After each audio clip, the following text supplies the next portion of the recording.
ప్రధానమంత్రి నరేంద్ర మోదీ పిలుపు మేరకు వరంగల్ జిల్లా నర్సంపేట పట్టణంలో బీజేపీ ఆధ్వర్యంలో పాఠశాల విద్యార్థులచే 20 మీటర్ల భారీ జాతీయ జెండాతో తిరంగా ర్యాలీ నిర్వహించారు. బీజేపీ జిల్లా ప్రధాన కార్యదర్శి రాణా ప్రతాప్ రెడ్డి ఆధ్వర్యంలో నిర్వహించిన తిరంగా ర్యాలీ పట్టణంలోని అమరవీరుల స్థూపం నుంచి పాకళ్ల రోడ్డు క్రాస్ వరకు విద్యార్థులు పెద్ద ఎత్తున జాతీయ జెండాలు చేతబూని భారీ ర్యాలీ నిర్వహించారు. ఈ సందర్భంగా వారు మాట్లాడుతూ స్వాతంత్ర దినోత్సవం సందర్భంగా పట్టణ ప్రజలకు శుభాకాంక్షలు తెలిపారు. ప్రధానమంత్రి పిలుపు మేరకు 140 కోట్ల ప్రజలు కులమతాలకు అతీతంగా తమ ఇంటిపై త్రివర్ణ పతాకం ఎగరవేసి ఐకమత్యం చాటాలని అన్నారు. నేటి బాలలే రేపటి పౌరులని, యువత చెడు వ్యసనాలకు దూరంగా ఉంటూ దేశాభివృద్ధిలో భాగస్వాములు కావాలని సూచించారు. దేశ ఐక్యత, సమగ్రతను కాపాడేందుకు ప్రతి ఒక్కరూ కృషి చేయాలని పిలుపునిచ్చారు. మరి మన ప్రియతమ నాయకులు నరేంద్ర మోడీ గారు 140 కోట్ల భారతీయ ప్రజలందరికీ కూడా హర్ ఘర్ తిరంగా అనే కార్యక్రమాన్ని పిలుపునివ్వడం జరిగింది.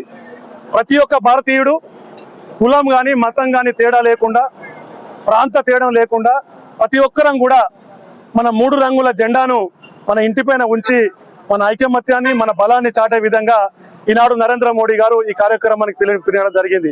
మరి త్రివర్ణ పతాకం అంటే ఇది కేవలం 3 రంగుల జెండా కాదు. ఇది సుభాష్ చంద్రబోస్ గారి పోరాట పటిమ. మరి ఏదైతే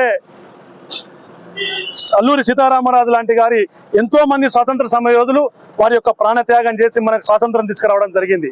మరి ఈనాడు ఇది కేవలం భారతీయ జనతా పార్టీ కార్యక్రమం కాదు. ఇది 140 కోట్ల ప్రజలందరూ కూడా ఐకమత్యంగా జరుపుకునే పండుగ. మరి ఆగస్టు 10 నుండి ఆగస్టు 15 వరకు ఈ 5 రోజుల పండుగను ప్రతి ఒక్కరం కూడా మన ఇంటి మీద త్రివర్ణ పతాకం నుంచి మిగతా పరాయి దేశాలకు కావచ్చు, శత్రు దేశాలకు కావచ్చు, మరి మన దేశంలో ఉన్న కొంతమంది దేశానికి నష్టం కలిగించే వ్యక్తులకు కూడా మన దేశ ఐకమత్యాన్ని చాటే విధంగా ఈ పండుగను జరుపుతామని చెప్పి, మరి రాష్ట్రంలోనే, తెలంగాణ రాష్ట్రంలోనే నర్సంపేట నియోజకవర్గంలో ఈ కార్యక్రమాన్ని అగ్రస్థానంలో ఉంచి ప్రతి ఇంటి మీద త్రివర్ణ పతాకం జెండా ఉంచేటట్టు ఈ కార్యక్రమం ముందుకు తీసుకుపోతామని చెప్పి మరొకసారి